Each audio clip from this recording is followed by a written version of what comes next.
ابھی خبر کے مطابق پاکستان کے علاقہ بنو میں ایک اٹیک ہوا ہے سیکورٹی فورسز کے اوپر، جس میں 2 جوانوں کی جانیں گئی اور ساتھ ہی ساتھ 11 کے قریب لوگ زخمی ہوئے ہیں، اور الزام یہ لگایا جا رہا ہے خبر کے مطابق کہ افغانستان سے کچھ لوگ آئے تھے اور افغانی باشندے نے یہ اٹیک کیا۔ جو دہشت گردی ختم ہو چکی تھی پھر آ گئی، وجہ کیا ہے؟ ہم نے غلطیاں کی ہیں، مان لینا چاہیے، ہم نے بلنڈرز کیے ہیں، ہماری پالیسیاں غلط تھیں، ہم نے پرائی جنگیں لڑی، مان لینا چاہیے۔ ارکان پارلیمنٹ خود بیان کر رہے ہیں، یعنی یہ ہم کریں گے، یہ ساری چیزیں کریں گے اور اس کے بعد ہم کہیں گے کہ ہم دہشت گردی کا مقابلہ نہیں کر پا رہے، ہم معیشت کا مقابلہ نہیں کر پا رہے۔ باہر کی ہماری کوئی سرحد جو ہے وہ اس پہ امن نہیں ہے اور دشمن اکٹھے ہیں، ہم اندر تقسیم در تقسیم در تقسیم ہے اور نفرتوں میں گھرے ہوئے ہیں۔ اب یہ پاکستان کی انٹیلیجنس بیورو یہ کہتی ہے کہ جو انڈین انٹیلیجنس کے لوگ ہیں وہ یو اے ای میں اور افغانستان میں پائے جاتے ہیں۔ سو آپ بھی پتہ یہ چلتا ہے کہ افغانستان کے علاوہ پاکستان نے ایک اور ملک دریافت کیا ہے۔ کیا ہے پاکستانی پبلک سے بات کریں گے کہ پاکستان میں ہر ہفتے میں 1 یا 2 اٹیک مختلف ایریاز میں ہوتے ہیں، اور ہمیشہ ہم یہ کہتے نظر آتے ہیں کہ افغانستان سے کسی نے اٹیک کیا، کبھی انڈیا کا نام لیتے ہیں اور کبھی ہم دنیا کے دوسرے کنٹریز کا نام لیتے ہیں۔ بھارت جس طرح کوششیں کرتا ہے ہم اس کے ڈوزرز پیش کر دیتے ہیں، لیکن اسی سلسلے کو ہم نے اس کا تسلسل رکھنا ہے کیونکہ بھارت باز نہیں آتا، تو اس کا مطلب ہے انہیں کاؤنٹر کرنا پڑے گا، بار بار کرنا پڑے گا۔ بدترین معاشی بحران میں گرا پاکستان بدترین دہشت گردی کی خدا نخواستہ لہر کی طرف جا رہا ہے۔ کہ وہ کہتے ہیں جی ہمارے ریلیجس انسٹیٹیوشنز میں گھسی ہوئی ہے، ہماری جو ہے وہ آرمڈ انسرجنسی میں ہے، کشمیر کے اندر وہ انوالو ہے،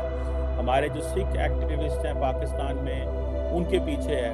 تو بھائی ہماری سرکار کیا کر رہی ہے؟ ہماری سرکار صرف اس چیز میں مصروف ہے کہ ہم صرف باتیں کریں گے، ہم جھوٹ بولتے ہیں، مسلم امہ کے سردار ہوتے ہیں ہم، تو آج یہ اسلامی قانون ہوتا ادھر یہ انگریز کا قانون نہ چل رہا ہوتا، شریعہ لو ہوتا، شریعت قانون چلتا۔ جتنی بھی آرگنائزیشنز ہیں یا جنہیں طالبان ہم کہہ لیں عام الفاظ میں، وہ طالبان بنائے کس نے؟ دیکھیں اب یہ تو آپ کو بھی پتہ ہے، مجھے بھی پتہ ہے۔ پاکستان کے اندر بہت سارے ایسی جگہوں کے اندر ایسے نیٹ ورک موجود ہیں، اور وہ کرتے کیا ہے؟ ریسنٹلی کوئی الزام انہوں نے ہم پہ لگایا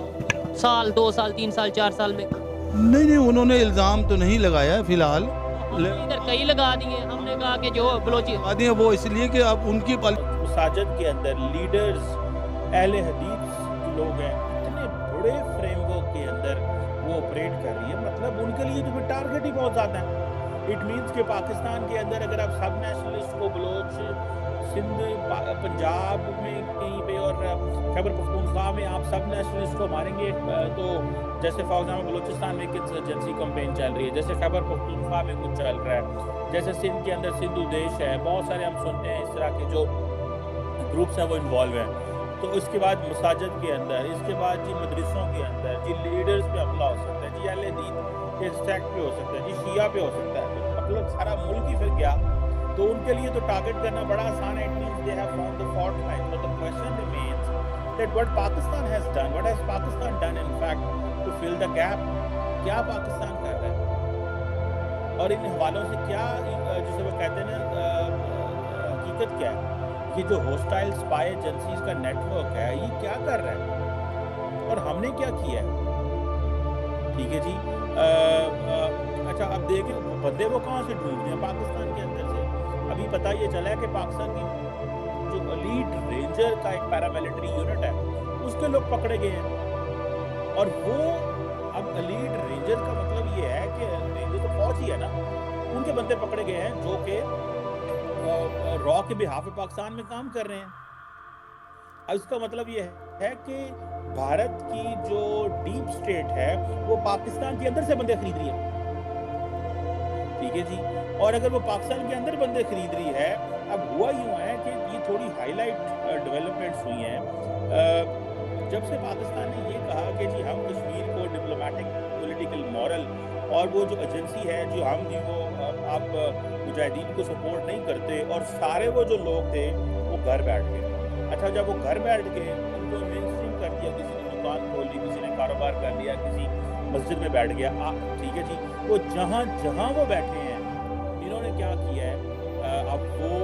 جو انٹیلیجنس اپریٹس ہے انڈیا کا ڈیپ انسائٹ وہ پاکستان ان کو ڈھونڈ رہا ہے، انہوں نے بہت سارے بندے ڈھونڈ لیے ہیں،